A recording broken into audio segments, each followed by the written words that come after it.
In a moment that stunned viewers and instantly went viral across social media, Prince Harry stormed off the set of The Late Show with Stephen Colbert after a fiery, unscripted exchange that turned personal, tense, and ultimately uncontainable. What was meant to be a light-hearted promotional appearance quickly descended into one of the most talked-about celebrity television moments of the year. The calm before the storm. The evening began like any other star-studded episode of The Late Show. Prince Harry was introduced to loud applause, entering in a tailored navy suit, offering a warm wave to the crowd. He was there to promote his latest humanitarian initiative tied to mental health and veterans affairs.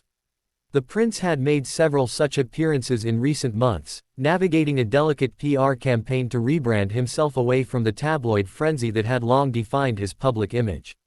The initial few minutes of the interview were as expected: jokes about American culture, casual banter about life in California with Meghan Markle, and a few rehearsed anecdotes. Colbert, known for his sharp wit and ability to pivot from humor to seriousness with finesse, seemed to keep things under control, at first. But just 12 minutes into the segment, the energy in the studio shifted. The trigger point. The change came when Colbert brought up Spare, Prince Harry's memoir, and referenced a particularly controversial excerpt involving Harry's relationship with the royal family and the media. "I have to ask," Colbert began, holding the book in his hands, "do you ever feel that writing this, laying it all out like this, may have done more harm than good to your family relationships?" Harry's demeanor stiffened. "I wrote the truth," he replied curtly. "And sometimes the truth makes people uncomfortable." Colbert, sensing tension, smiled politely but continued probing. "There are critics who say you've traded royal duty for Netflix deals and Oprah interviews. Some even call it hypocrisy, leaving the spotlight only to jump into a different one. What do you say to that?" That question clearly struck a nerve.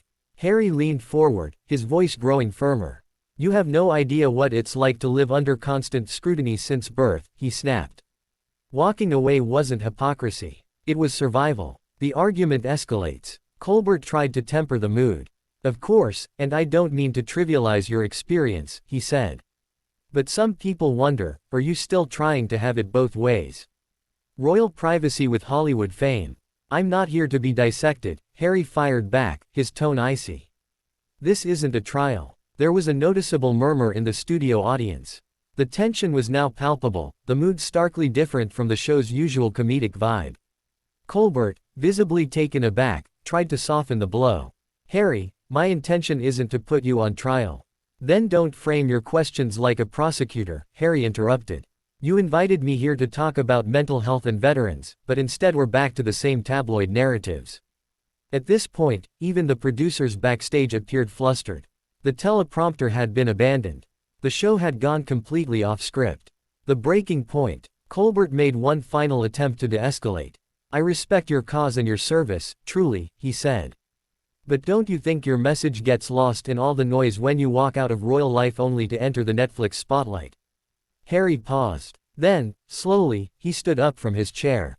"You know what gets lost," he said, looking Colbert directly in the eyes. "Decency. Empathy. Everything this circus has stripped away from people like me." With that, he removed his microphone, tossed it onto the chair, and walked off the stage without another word. The audience gasped, some audibly muttering in disbelief. Colbert sat frozen for a moment before turning to the camera. "Well, that escalated quickly," he said, attempting a nervous smile. "We'll be right back." The screen cut to commercial. Immediate fallout and viral explosion. Within minutes, clips of the dramatic exit began circulating online. Twitter, Instagram, TikTok, and YouTube were flooded with hashtags like #HarryStormsOff, #ColbertClash, and #RoyalMeltdown. The footage hit over 50 million views within the first 24 hours. Opinions split quickly and fiercely. Supporters of Harry praised his composure and called the interview a media trap.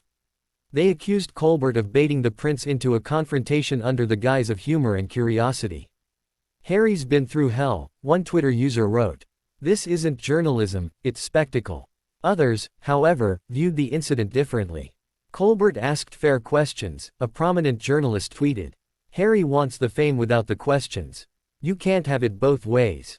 Media watchdog groups also chimed in, debating where the line should be drawn between public accountability and personal trauma. Behind-the-scenes reaction. According to anonymous sources from the show's production team, there had been disagreements even before the segment aired. Harry's team reportedly requested a list of pre-approved questions, including strict limits around discussions of the British royal family, past scandals, or Meghan Markle. While Colbert's producers agreed in principle, the host made clear in private that he would not let the conversation be entirely scripted. He didn't ambush Harry, said one source. But he also wasn't going to be muzzled. That's not how he works. Harry's team, on the other hand, felt blindsided. They exploited the appearance for ratings, an insider close to Harry stated. He came on to speak about real issues and instead got blindsided by a cleverly veiled tabloid cross-examination. Royal Palace and Meghan's silence. Interestingly, Buckingham Palace issued a rare non-statement, declining to comment on the matter. This itself sparked speculation. Was the firm secretly pleased to see Harry falter? Or were they simply distancing themselves from what many in the UK media described as an embarrassing, predictable implosion?